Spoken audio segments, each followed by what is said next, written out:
Hello, everybody. My name is Kiana Murray, and I'm going to be talking about the concept of speciesism. Is domestication unethical? Should all humans be living off of a plant-based diet? How do we determine value? All of these questions relate to how we as human beings interact with animals. There are many ethical approaches to the matter, but there are also an incredible amount of unethical ones. Animals are currently used for a variety of different purposes.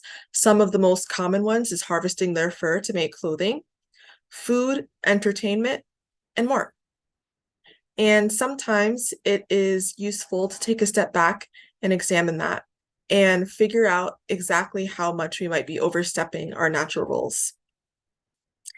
It is shameful to view humans as inherently superior to animals, regardless of the arguments that one might take to justify how we interact with or use them.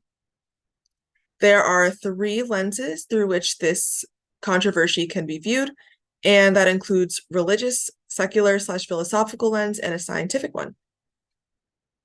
The first one is philosophical.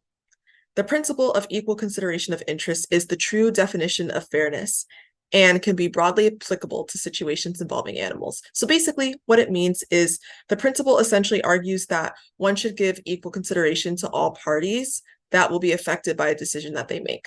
And the term was coined by Peter Singer, who is a professor and philosopher at Princeton University, as well as an animal rights supporter and advocate.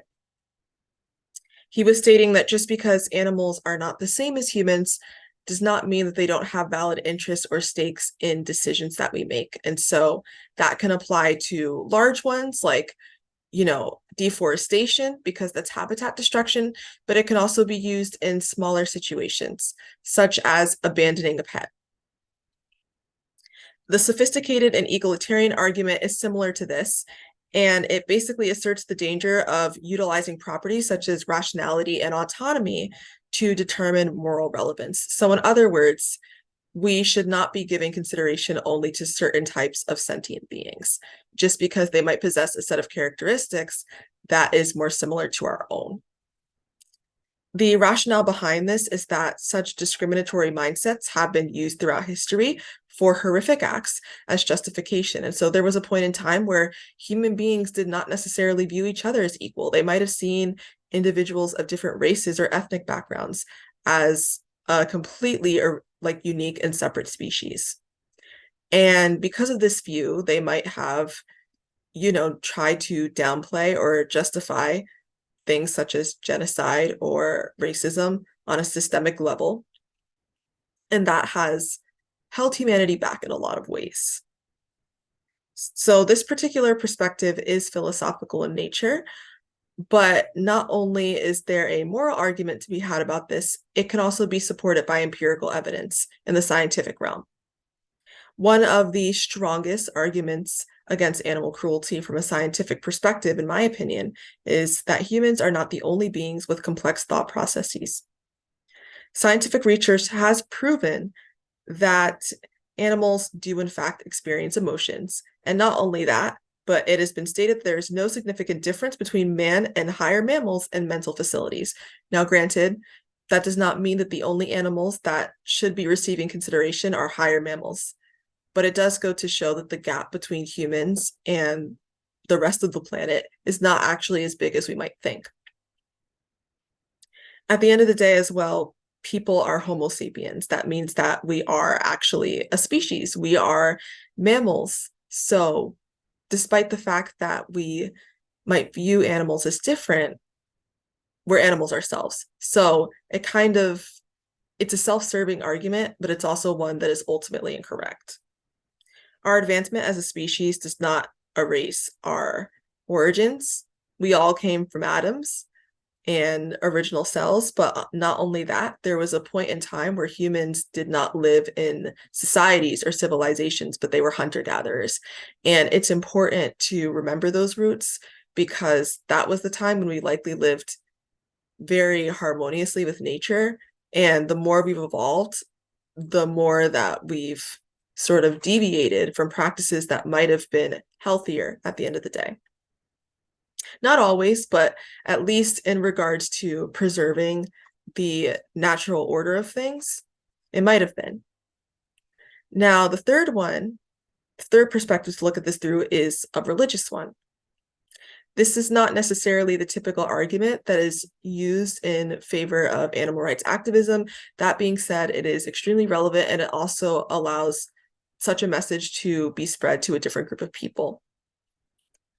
So God did give humans dominion over the animals. This is from a Christian standpoint, but that's only because that's one of the most common religions for the West. That being said, there are other faiths that speak about this.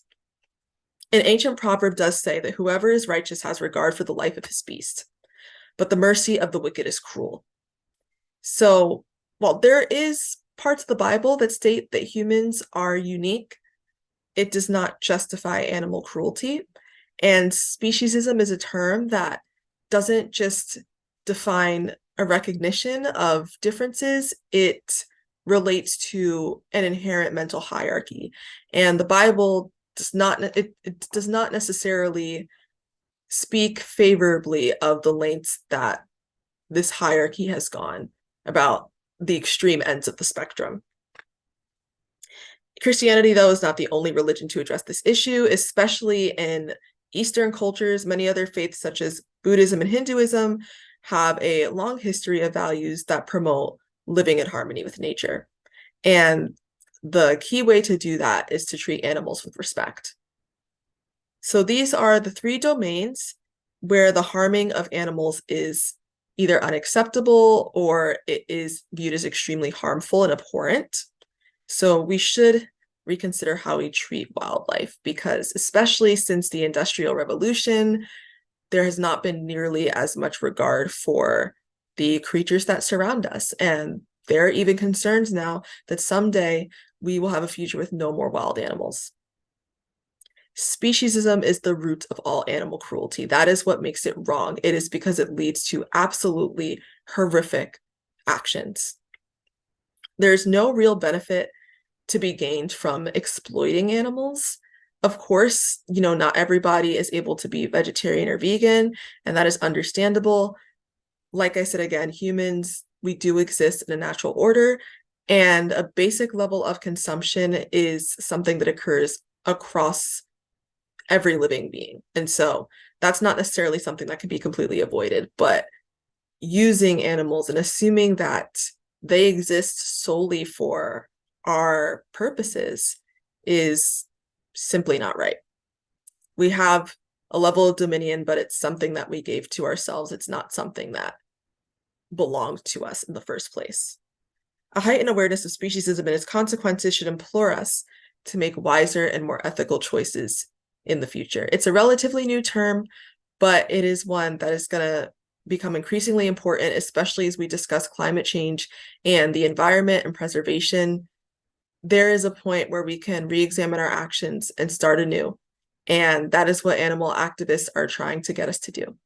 Thank you.